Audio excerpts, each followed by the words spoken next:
Good evening. As a Korean, I often encounter Americans who, upon learning my nationality, express their interest in Korean culture.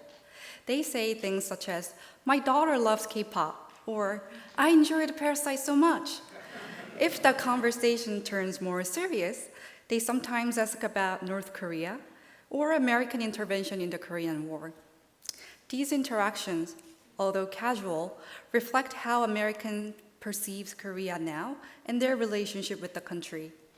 As a PhD student studying theater history, I'm intrigued by how US theater has reflected and shaped Americans' views of US-Asia relations.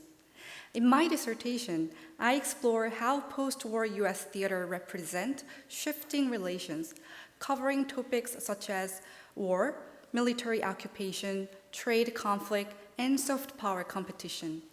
I focus on 8 significant works staged from 1953 to 2022. I analyze dramatic texts, live performances, and video recordings from New York Public Library. I also delve into media coverage, artist interviews, and histories of US imperial relations with Asian countries. My research reveals a more complicated narrative than the long-held idea that post-war US theater only reflects Asia as exotic and backward to justify US dominance over Asia. The depiction of US-Asia relations in US theater has evolved, reflecting the United States' struggle to maintain its dominance over Asia.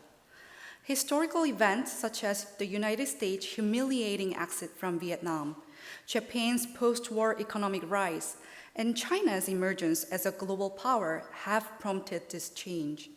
For example, the 1953 Broadway comedy, The Tea House of the August Moon, portrays American soldiers establishing democracy in Okinawa after the Pacific War.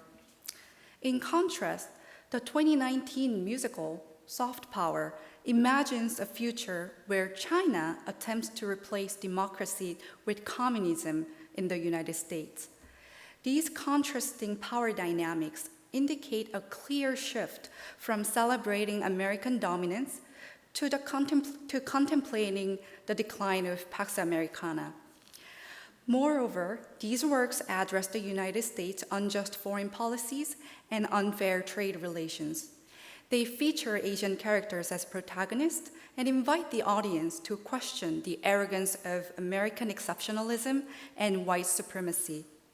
However, these works often use Asia to critique American issues without offering nuanced representation of Asia itself. This underscores the need for US theater to move beyond using Asia merely as a vehicle for American self-reflection. The current US mainstream media's constant framing of China as a threat has intensified miscommunications and misunderstandings and fueled Asian and Asian American hate. It is crucial to represent US-Asia connections, particularly China, with more complexity.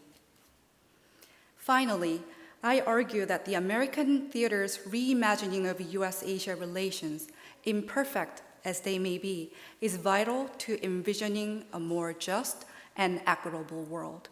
Thank you.